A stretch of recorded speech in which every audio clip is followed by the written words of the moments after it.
तो नेक्स्ट हमने बात करनी है अरिथमेटिक ऑपरेटर्स में यूनरी ऑपरेटर्स की।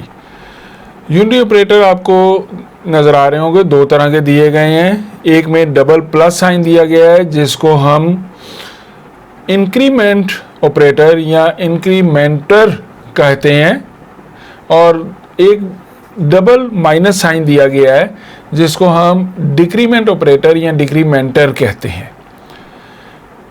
इन ऑपरेटर्स के साथ बहुत ही इंटरेस्टिंग चीज़, जब हमने कहा यूनरी ऑपरेटर तो इसका मतलब ये हो गया कि एक ऑपरेंड इस्तेमाल होगा। बाइनरी ऑपरेटर्स कौन से थे? दो ऑपरेंड हमारे पास इस्तेमाल हो रहे थे, दो वैल्यूज थी, एक ऑपरेटर के लेफ्ट साइड पर और एक राइट साइड पर, दोनों साइड पर एक एक वैल्यू आती थी। लेकिन जब हम कहते हैं यूनरी ऑपरेटर तो एक ऑपरेंड होगा। अच्छा, वो एक ऑपरेंड कौन सा होगा? वो कांस्टेंट वैल्यू नहीं हो सकती, वो वेरिएबल होना चाहिए। क्यों? जो इंक्रीमेंट ऑपरेटर है इसको देखें, प्लस प्लस की बात करने लगे हैं हम। इंक्रीमेंट ऑपरेटर हम एक वेरिएबल बनाते हैं इंटीजर x, और इसकी वैल्यू हम क्या देते हैं, फॉर एग्जांपल 3। ये हमने कोई वैल्यू इसको असाइन कर दी, वेरिएबल इनिशियलाइजेशन कर दी हमने, यानी वेरिएबल डिक्लेयर भी हुआ और उसको एक वैल्यू भी असाइन कर दी गई। अब अगर हम स्टेटमेंट लिखते हैं x प्लस प्लस,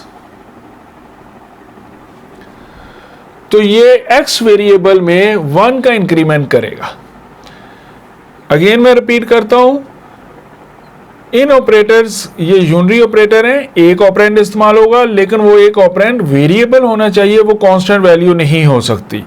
मैं यूं नहीं लिख सकता 3 प्लस प्लस, ये स्टेटमेंट अगर मैं लिखता हूं तो ये मेरी स्टेटमेंट गलत है। 3 प्लस प्लस नहीं मैं लिख सकता, वेरिएबल होना चाहिए, जो ऑपरेंड है वो वेरिएबल होना चाहिए। अच्छा, अब इसने काम क्या किया? मैंने कहा कि इसने 1 का इंक्रीमेंट कर दिया। इसका मतलब ये हुआ कि ये स्टेटमेंट बज़ाहिर ये स्टेटमेंट जो है ये इसके बराबर हो गई कि x equal to x plus 1, कि हमने यहाँ असाइनमेंट ऑपरेटर इस्तेमाल हुआ, ये भी अभी हमने डिस्कस करना है। ये एक अरिथमेटिक एक्सप्रेशन बनाई गई है कि x की जो भी वैल्यू है, करंटली x की वैल्यू रैम में कितनी थी? 3। x की जो भी वैल्यू है रैम में उसमें +1 करो। +1 करने से टेम्परेरी तौर पर हमारे पास एक वैल्यू बन गई 4।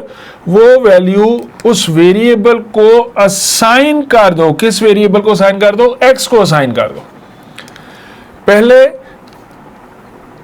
राइट साइड पर असाइनमेंट ऑपरेटर की राइट साइड पर मौजूद एक्सप्रेशन सॉल्व होती है, उसको हल करके एक वैल्यू बनाई जाती है।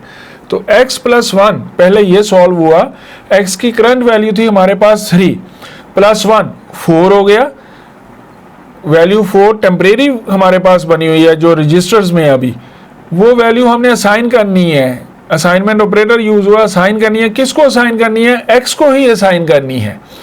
तो x को एक नई वैल्यू असाइन हो गई, 3 की बजाय वहां पर रैम में उसकी वैल्यू 4 हो गई। इनको वेरिएबल्स भी इसलिए कहते हैं कि इनकी वैल्यू वेरी कर सकती है, चेंज हो सकती है, हम इसको तब्दील कर सकते हैं। तो x प्लस प्लस जो है इसका काम ये हो गया कि x में 1 का इंक्रीमेंट कर रहा है। अब इस तरह एक तो टाइपिंग में हमें ज़्यादा फील होता है बीइंग ए प्रोग्रामर, जब हम की पंचिंग कर रहे होते हैं, प्रोग्राम टाइप कर रहे होते हैं। दूसरा एक ये है कि ज़्यादा टाइपिंग से बचने के लिए हम आसानी में यूं लिख देते हैं कि x प्लस प्लस लिख लें, लेकिन इसका असल इस्तेमाल कुछ और है। वो इस्तेमाल क्या है?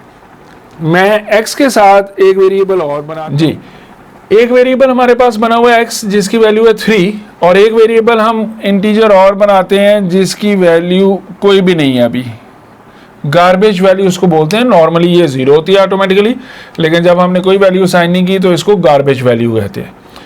अब x वेरिएबल तो हमने एक बनाया जिसकी वैल्यू 3 है, तो रैम में हमारे पास एक x वेरिएबल बन गया जिसमें 3 स्टोर है, और एक y वेरिएबल बन गया जिसमें आप यूं समझ लें कि अभी कुछ भी नहीं लिखा हुआ है या वहां पर 0 है, क्योंकि हमने अभी कोई वैल्यू असाइन नहीं की। तो मैं इस वेरिएबल को इंक्रीमेंट ऑपरेटर को इस्तेमाल करता हूं, y is equal to x plus plus. अब x प्लस प्लस तो मैंने बताया कि क्या काम करता था, वेरिएबल x में 1 का इंक्रीमेंट करना है, लेकिन एक अलग से असाइनमेंट ऑपरेटर भी हमारे पास आ गया। तो इसका मतलब क्या हुआ, इसको हम बोलते हैं, ये प्लस प्लस बाद में इस्तेमाल हो रहा है, तो इसको हम बोलते हैं पोस्ट। जो चीज़ बाद में आए पोस्ट, जो चीज़ पहले आए प्री। आप जो सेल फोन कार्ड से पेमेंट करते हैं, लोड करवाते हैं बैलेंस, वो आपका प्रीपेड होता है, और एक आपका बिल वाला होता है कि आप यूज़ करते हैं, बाद में बिल आता है, फिर आप वो बिल पे करते हैं, वो आपका पोस्ट पेड होता है बाद में। तो ये वेरिएबल के बाद अगर इंक्रीमेंट ऑपरेटर को इस्तेमाल करें तो इसको पोस्ट इंक्रीमेंट कहेंगे कि बाद में इस्तेमाल हो रहा है, और अगर वेरिएबल से पहले इसको लिख लें तो उसको हम प्री इंक्रीमेंट कहेंगे। पोस्ट इंक्रीमेंट में काम क्या हुआ, पोस्ट इंक्रीमेंट में बैकएंड पर वर्किंग ये हुई कि पहले x की वैल्यू y को असाइन हुई, उसके बाद x में इंक्रीमेंट हुआ। मैं उसको यूं लिख देता हूं आपको कि इस स्टेटमेंट का काम क्या हुआ। इस स्टेटमेंट ने दो स्टेटमेंट के बराबर काम किया।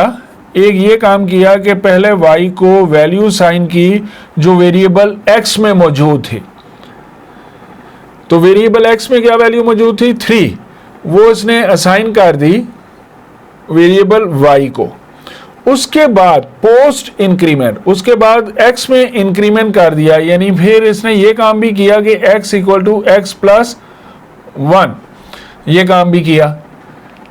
तो जब बाद में ये वाली, पहले ये स्टेटमेंट एग्जीक्यूट हो गई थी, x की वैल्यू y को साइन हो गई, उसके बाद जब ये स्टेटमेंट एग्जीक्यूट हुई तो x में इंक्रीमेंट हो गया, x को साइन हो गया, यानी यहां पर वैल्यू चेंज हो गए, रैम में 4 हो गई हमारे पास। अगर आप इन दो वेरिएबल्स को सी आउट करवाते हैं, सी आउट x, आपको ये भी पता चले किसको सी आउट करवा रहा हूं, तो इसलिए पहले मैंने उसको एज ए स्ट्रिंग लिख दिया, x इक्वल टू, यानी x की वैल्यू डिस्प्ले करो,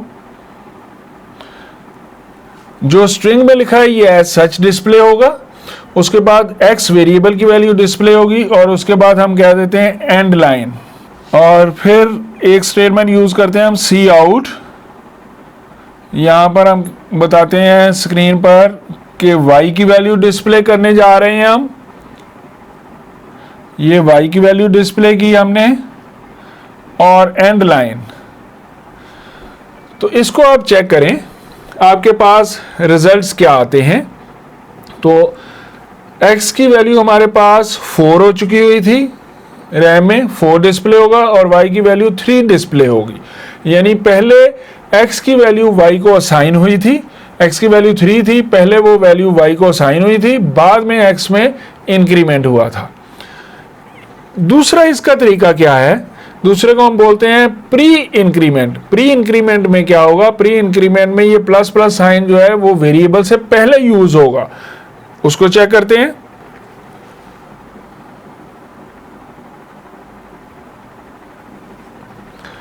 तो ये स्टूडेंट प्री इंक्रीमेंट की स्टेटमेंट हमने लिखी कि प्लस प्लस का साइन जो है वो ऑपरेंड से पहले आ गया, अगर ऑपरेंड से पहले आ जाए तो प्री इंक्रीमेंट हो जाएगा। अब इसकी वर्किंग क्या होगी, प्री इंक्रीमेंट की वर्किंग में पहले इंक्रीमेंट होगा, यानी पहले ये काम होगा x equal to x plus 1, ये वाली स्टेटमेंट पहले एग्जीक्यूट होगी। x की वैल्यू हमारे पास क्या थी, स्टार में x की वैल्यू हमारे पास, स्टार में x की वैल्यू हमारे पास 3 थी, और y की कोई वैल्यू नहीं थी हमारे पास, x की वैल्यू 3, y की कोई वैल्यू नहीं है। तो जब ये वाली स्टेटमेंट एग्जीक्यूट हुई प्री इंक्रीमेंट वाली, तो पहले x में इंक्रीमेंट हुआ, x में इंक्रीमेंट होने से ये वैल्यू हमारे पास चेंज हो गए 4 हो गई, उसके बाद असाइनमेंट हुई, उसके बाद असाइनमेंट हुई। ये दो स्टेटमेंट, दोनों का फर्क देख लें। पोस्ट इंक्रीमेंट में असाइनमेंट पहले हुई थी, x y is equal to x वाली स्टेटमेंट पहले एग्जीक्यूट हुई थी और इंक्रीमेंट वाली बाद में हुई थी। ये स्टेटमेंट उल्ट थी, ये स्टेटमेंट ऊपर थी वो नीचे थी। प्री इंक्रीमेंट में पहले इंक्रीमेंट हुआ, इंक्रीमेंट होने के बाद वैल्यू असाइन की गई, तो ये इनमें फ़र्क है। प्री इंक्रीमेंट अगर यूज़ करते हैं जैसे यहाँ पर किया है, तो इंक्रीमेंट पहले होगा, इस वेरिएबल में इंक्रीमेंट पहले होगा और फिर नई वैल्यू इसको असाइन होगी। पोस्ट इंक्रीमेंट अगर यूज़ करते हैं तो पहले x की वैल्यू असाइन होगी y को, फिर उसमें इंक्रीमेंट होगा।